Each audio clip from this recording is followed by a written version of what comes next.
I'm here with Rebecca from Mobile Commerce Daily. Rebecca, why did this company decide to roll out, a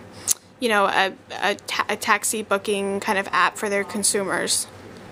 So I think that for Allstate, they really just wanted to create the best experience for their users, for their customers, and for someone who's wants to get a car service, who's leaving the airport and wants to get a car to pick them up and take them home.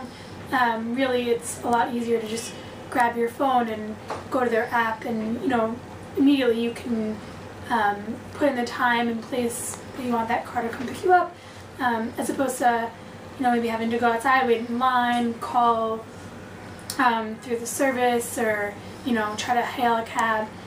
This really allows you to have the control over your experience, and they have GPS on the app itself, which also makes it a lot easier. You can literally just say, I want a cab now, and they'll be able to track where you are. So I think it's all about making the experience easier for their customers.